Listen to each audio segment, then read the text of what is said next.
Hey, I'm JRLA. Welcome back to the Level Up Business Podcast. In this episode, we're going to unpack why your thoughts are not your friends and what you can do to protect your mind, your most important asset as a B2B entrepreneur, from the thoughts that no longer serve you. But first, I'd like to invite you to get a copy of my best-selling book, Banking Unchanged.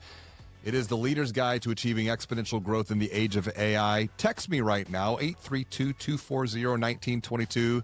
And I'll text you a copy so that you can level up your mind, level up your marketing, level up your sales so that you can level up your business and your life.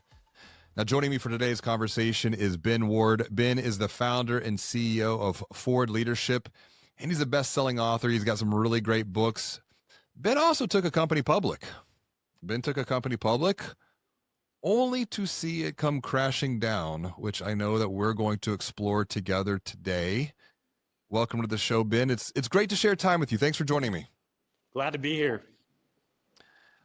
I want to roll the clock back because you did build a company that was worth $56 million by the time that you were 30. And I know there are a lot of entrepreneurs who are watching and listening to this podcast. They want to do the same thing, but there's a twist in this story. And you lost everything. And the reason that you say you lost everything is hubris. Take us back. What happened here? Yeah, so I started out knocking doors in 2001, and I kind of figured out how to sell. Then I learned how to build a team, and I managed a team. And then I built a region of 4 offices. We were out in New Jersey, New York, summer sales. And then I scaled that and ended up becoming the top regional in the industry. I built 9 offices. So I just kind of had this trajectory of growth. I started a company. We started scaling it, recruited like crazy, and we built it to 2,000 salespeople nationwide. And we took the company public in 2010, like you just mentioned.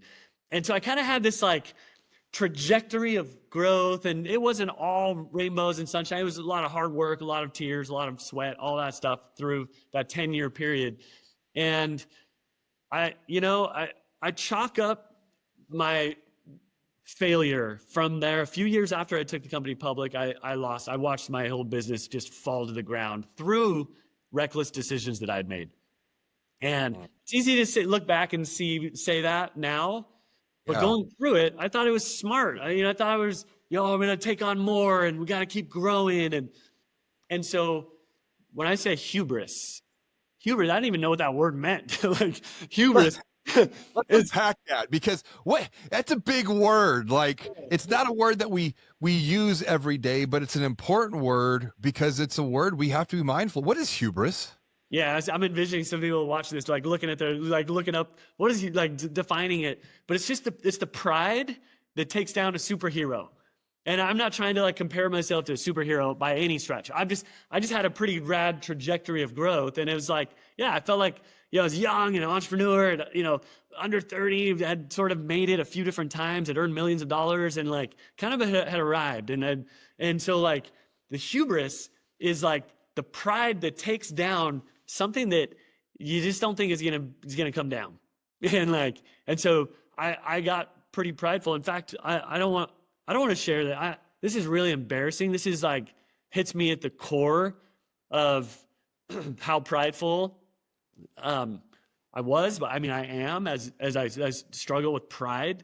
But like I remember in late 2009-ish, somewhere in there, I was driving in my Hummer, my H2 all lifted, it was all rad. There's not a lot of people that had them back then, and like just driving. And I remember looking at somebody on the freeway, and I'll tell you what, I'm not proud of what I'm going to tell you. I looked at somebody and they were driving in this just like beat up car, and it was like a beat up Corolla that was like rusted. And I like looked down at them from my like, high horse, and my heart cried out, I'm better than you.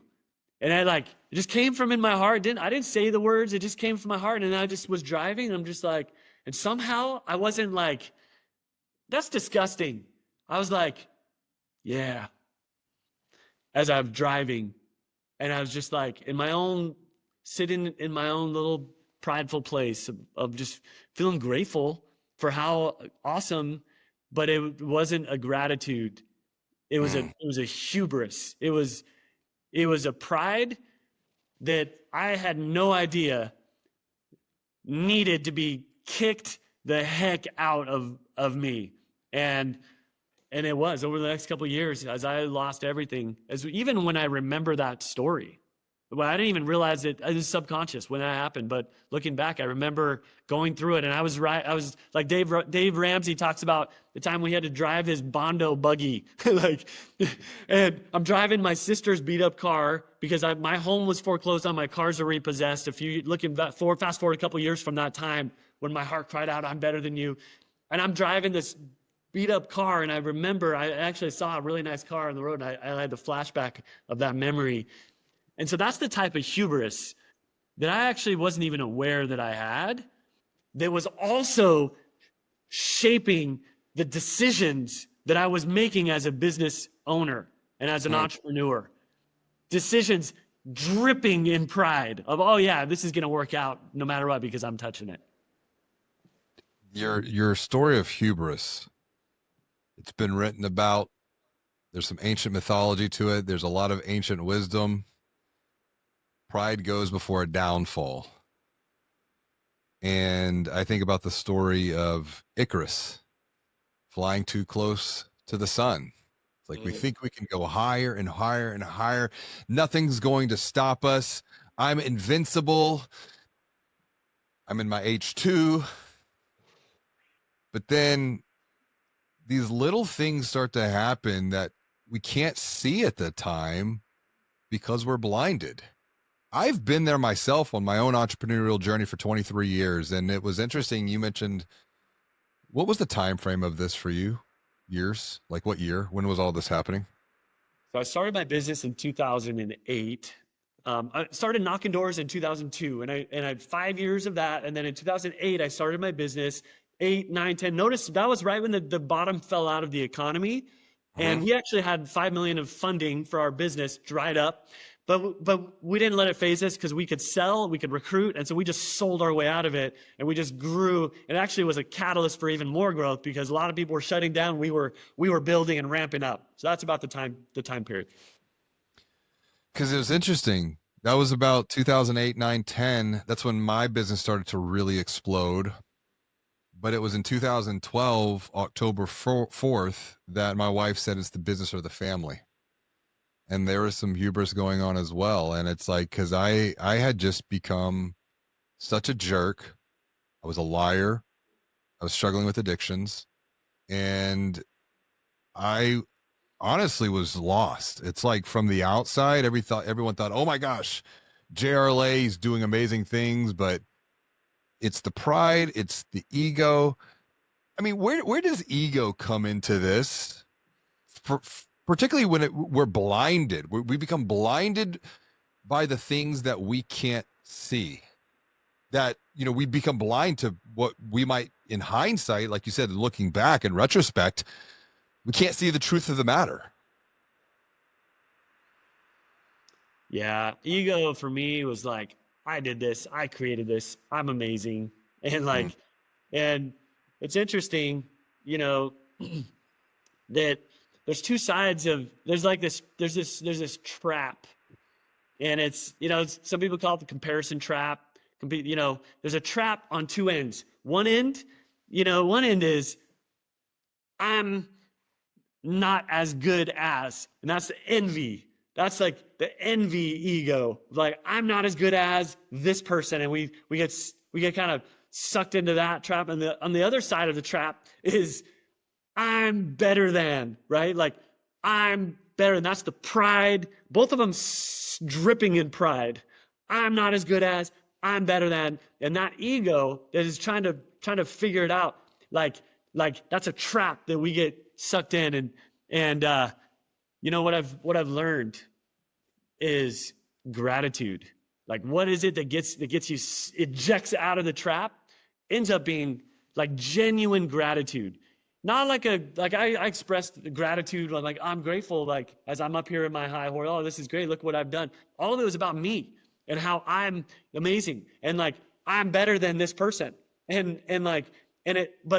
But a sincere gratitude of like, man, I'm so thankful for everybody around me that's helped me to get here. Thankful for the total miracles that were outside of my control that allowed me to be in this spot, whether that's on the envy side, like, man, I'm not as good as, I'm so grateful that I have arms, like I have legs. I'm so grateful for the air. And we can go on, but like sincere gratitude can eject us out of either end of the trap. And I think all of it is rooted in ego. So you just brought up like ego.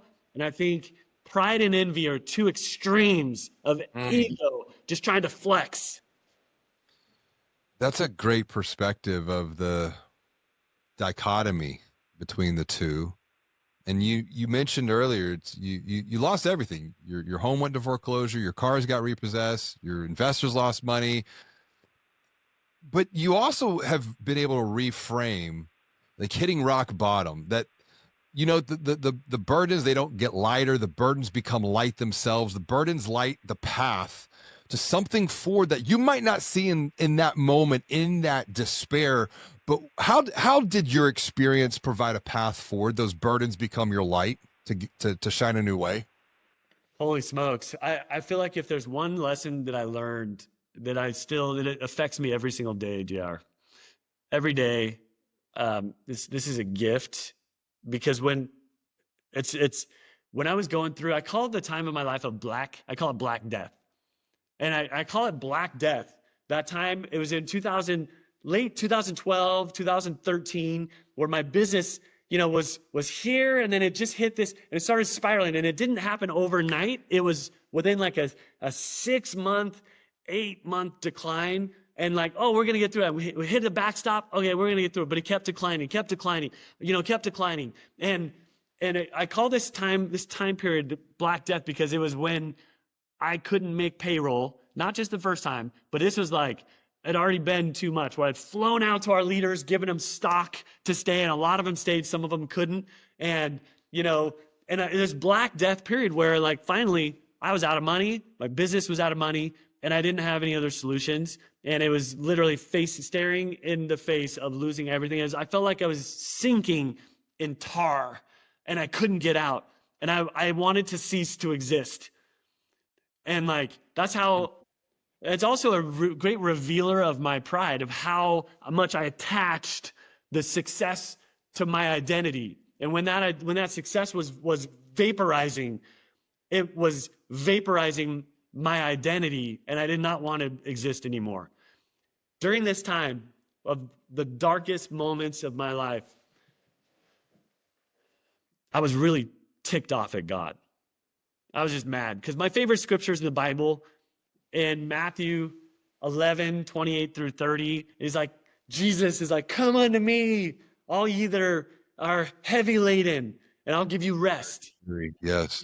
And like, take my yoke upon you, the yoke like an oxen that puts, he's going to share the burden. Take my yoke. And he's the last 4 words of those verses. My burden is light. And I'm like, yes, he's going to lighten my burdens. And like, Never thought about that. Whoa, bro. So I'm sitting here in Black Death, and I'm mad at God, and I'm like, you did not keep your promise.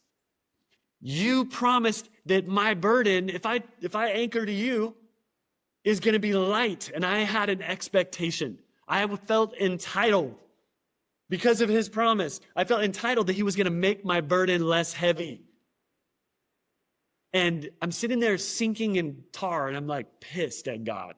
And he's like, and I got a little revelation from heaven that's blessed my life that day and every day since. Going through hell in this Black Death, the Spirit of God touched my heart, and it's like, Ben, you're missing it. You think that you anchor to me and I'm just going to make everything easy for you? And I had this vision, this flash of light of the Savior. The back, I didn't see the Savior, but I just saw the back of him with a cross. And like, the back of it, I see this And I see this flash of light in my mind when I'm sitting here like mad at God, blaming him, and the Spirit's teaching me. And the cross, JR, was illuminated in excruciatingly bright. The cross itself was bright. And the Spirit taught me in that moment, Ben, my burden of the Savior, he says, my burden is light. I'm not talking about just making everything light like this. I'm talking about this kind of light. My burden is light. Boom. And all of a sudden, it almost vanished the hell that I was in, where I was like, the perspective of like, oh, one more thing. I'm saying a lot, but let me say one more thing that came to my mind at this time.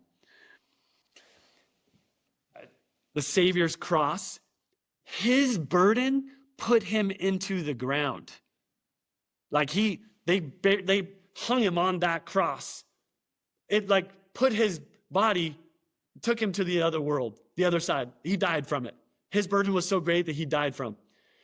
And what I learned in that moment was that our burdens turn into eternal light or enlightenment or knowledge. And one of the things that I believe we're here to gain on this earth is knowledge and experience, enlightenment. And so he turned my burden into knowledge and light. And as soon as I made that shift, I'm like, wow, I'm like 30 years old. This is crazy. I'm going to lose everything. And you know what? I'm going to learn so much from this, and I'm going to come back stronger with his help. I'm going to come back stronger from it. Thank you for sharing that, because that idea of my burden is light was an amazing reframe of thinking about the burden being lifted weight. But no, there's also the idea of illumination, of knowledge, and I would say even deeper, wisdom. Quick break from my conversation with Ben, because I'd like to invite you to text me at 832-240-1922. Text me right now, and I'm going to text you a copy of my best-selling book, Banking on Change.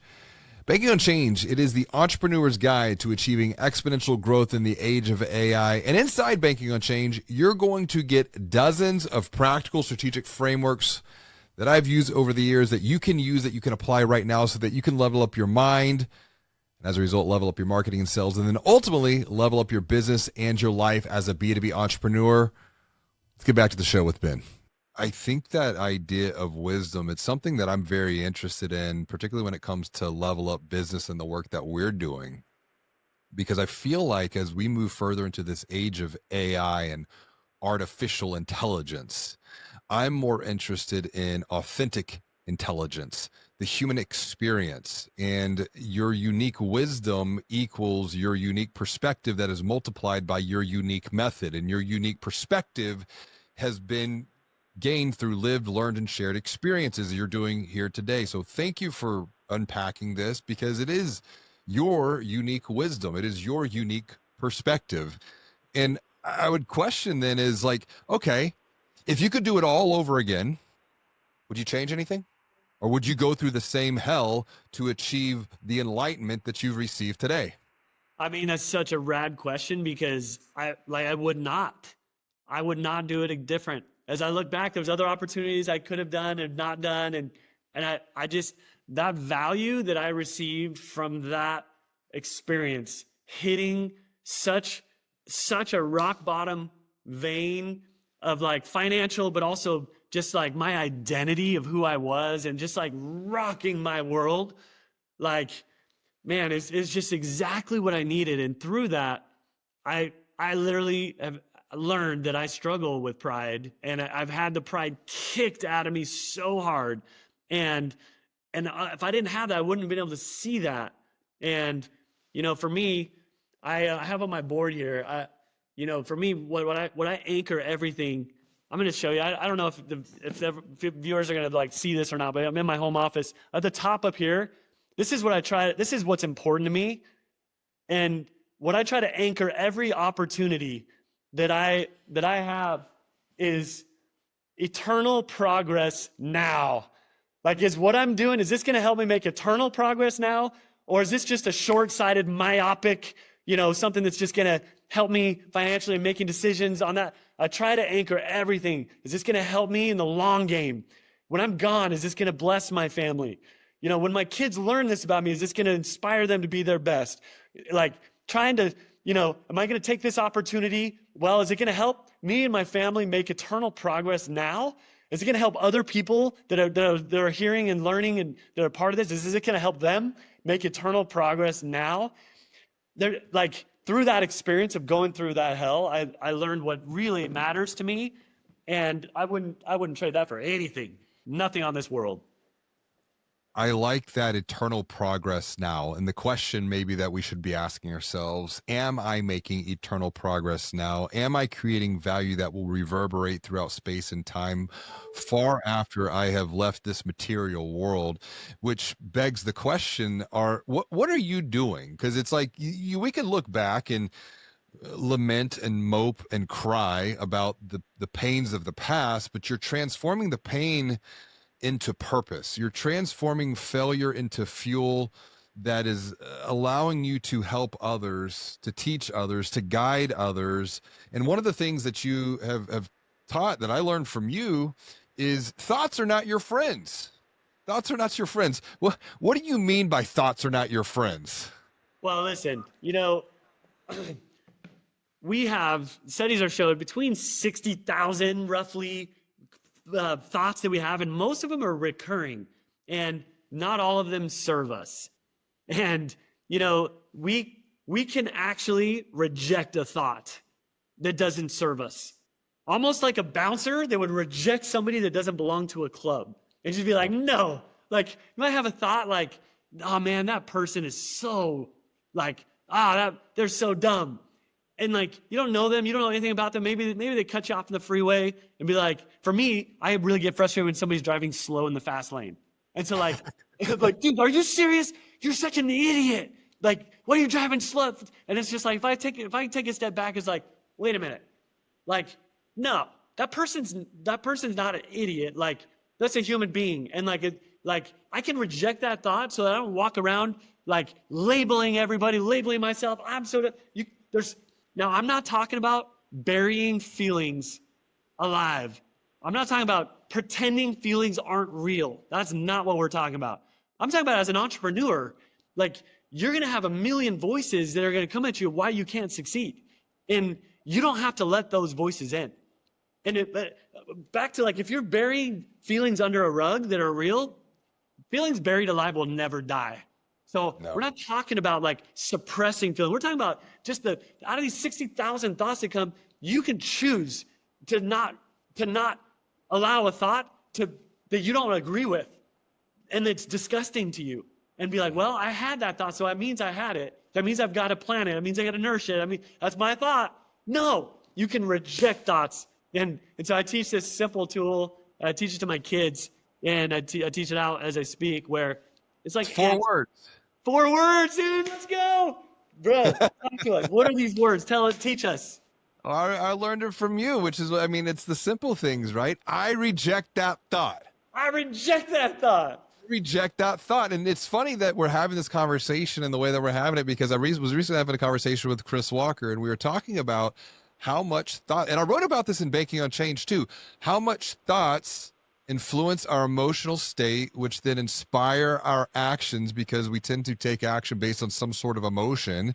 But then it's like, wait a minute. If I'm wanting to change my behavior, what am I going to have to transform? If I want to transform my behavior, my habits, let's roll this back. We've got emotions, but what's underlying the emotion? It's the thought. What's underlying the thought? It's even the belief, but it's that thought. Back to your point, 60,000 thoughts per day, more or less, running through our mind, 80 to 85% of which are negative in nature. So we better be rejecting thoughts like, I'm going to use the Dikembe Mutombo, back with the Denver Nuggets, blocking shots. We got to reject thoughts like we block shots. Oh, man. Heck yeah. How did this philosophy of I reject that thought, those 4 words, help you to transform your own pains of the past into something that you couldn't even perceive of what you're doing today to help other people? Yeah, our thoughts, here's the thing. What we focus on expands like a magnifying glass. You put a magnifying glass, we focus on expands and it grows. And our good friend Tony Robbins talks about where focus goes, energy flows into that. And so, what's wrong is always available. Right. Always. It's always available. What's wrong? Think about it. What's wrong in your life? Think about it. There's plenty of things you could be like, oh, that's wrong. But so is what's right. And what's right is also available. So what do we choose? And which there's a story about wolves. The which wolf do you feed? The wolf that's empowering you or the wolf that's sabotaging you? Which one are you feeding? And so it's a choice. It ends up coming down to a choice, right? Before we hit record, I had asked you a question. Tell me something good. What's good in your life? I forgot how I framed it, but it's something that I have just picked up now. And you were like, "Well, where'd you learn that?" And you made me pause, and it was my father-in-law, because every time that I would sit down at the table with him, he would ask me, "Tell me something good, JR." And over the years, I've developed a framework and have been working with other entrepreneurs with this of what's been going well. And well is an acronym of where have you been winning? So the past experience. What are you excited about? Present moment. What have you learned? So connecting the past and the present. And then what are you looking forward to? Future focused. And from Oh, I love that, brother. Are you serious? Yeah, and I wrote about this in Banking on Change, and I've been teaching this over the years, and it really does reframe the contextual experiences of a thought, a feeling, a belief, even, and it does look at the past, the present, and then provides a path towards the future. But it is being mindful of the thoughts that we're focusing on, because back to your point, as Tony Robbins says, where focus and attention goes, energy is going to flow. Yeah, bro, you just blew my mind with that. Well, I'm never gonna think of that. I'm never gonna think of that the same when somebody's like, oh, "I'm doing well." But I'm gonna be like, "Well, boom, winning. Tell me where you're winning. What are you excited about? Give me the well acronym." I'm gonna use that. I love that. And please do, because it will, and this is an evening routine, right? So someone's watching and listening, if they want to reject thoughts, you end the day, what went well for me today, and just spend a minute to journal framework. It's a great prompt of where did I win today? What am I excited about right now? What did I learn? And what am I looking forward to tomorrow? And then it's almost like a Swiss Army knife, because then you can look at this and use this to end the week, to end the month, to end the quarter, to end the year. Mm. And so all you do is you just simply change the context of time. Ben, this has been so fun, being able to unpack some of this together with you, and and thank you for your vulnerability and just sharing your experiences and how you've been able to transform what could have felt like failure at the time into fuel for future growth. What would you recommend to someone to practically apply what we've talked about here today, another entrepreneur who might be struggling with their thoughts? What can they do practically to reject the thoughts that could be self-sabotaging them, and they might not even be aware of it right now? Yeah, so I sat down with my kids and I tried to teach them this principle in our living room. And I said, listen, you are not your thoughts. Just because you have a thought, that does not mean that it represents what you actually think and how you actually feel. And so you can reject thoughts. And so we did this little exercise. I reject that thought. I think I shared that at the event I spoke at that you were at. There's like my kids, a little video of us rejecting thoughts, screaming at the top of our lungs. And so the next day, I challenged my kids that night. Hey, reject a thought. Like, you're going to bed right now, but tomorrow I want you to reject a thought. And so I came the next day. My daughter Emery, she came running home. She's like running. She's like, "Daddy, Daddy, Daddy." She's like, "I rejected a thought today." And we're like, okay. So we gathered around. I was at home. I work from my home office when I'm in town, and as I was luckily at home, and we went to the living room and sat down, and she said, "Okay." So my teacher was like, "We're gonna have a quiz," and she's just like, her first thought was like, "Ah, I hate quizzes, and I'm no good at quizzes." And then she's just like, "Wait a minute." She's like, "What did my dad say?" And she's like, "Wait a minute. I reject that thought." And so she rejected that, and then she took the quiz, and literally she just crushed the quiz. She aced it. And now she had a new identity that she can do quizzes. She doesn't have to love them, but she's like, her identity, what she was telling herself was, I hate them and I'm no good at them.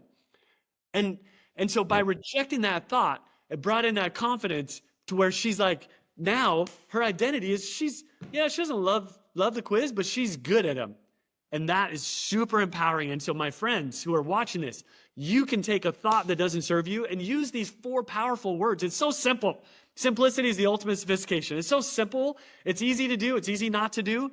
But these 4 words are like ant spray to the ants of the brain, the automatic negative thoughts. That acronym, ANTS, automatic negative thoughts. These 4 words is like ant spray.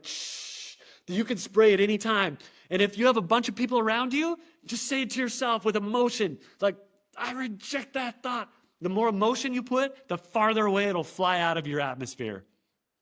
Well, I'm glad you brought that up, like the ant spray, because once again, I keep working with entrepreneurs and they're like, listen, I want to unlock my wisdom. I want to share my wisdom with the world to help other people. I'm like, fantastic. What do you want to do? I want to do a podcast. I want to write a book. Great.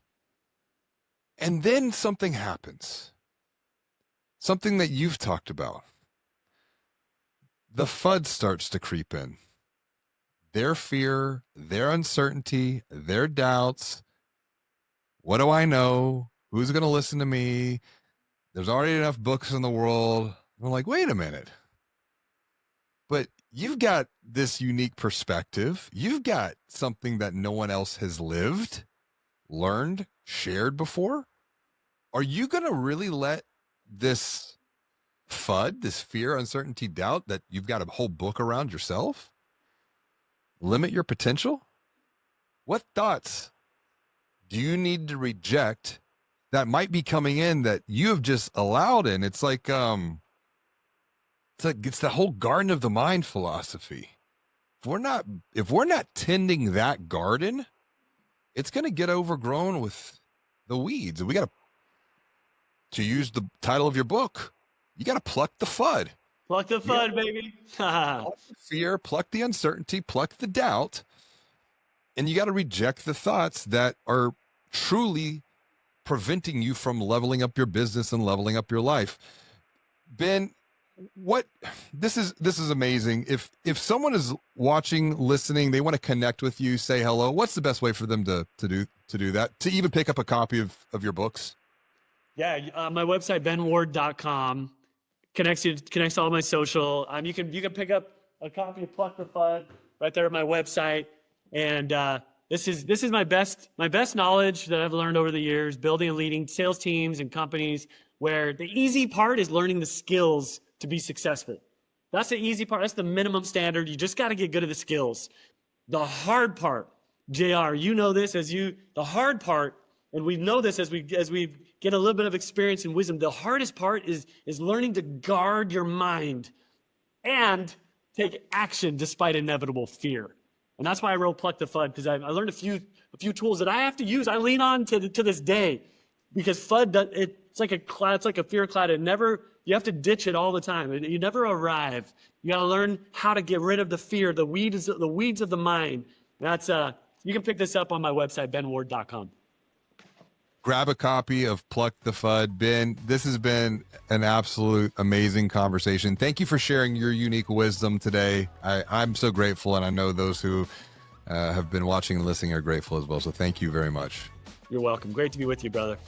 Great to be with you. And if you want to pick up a copy of Banking on Change, it is the guide that helps entrepreneurs unlock and achieve exponential growth in the age of AI. send me a text and I will send you a copy. It has all of the strategic frameworks, the guides that I've used over the years. As 23-year B2B entrepreneur myself, send me a text, 832-240-1922, and it'll guide you for it as well.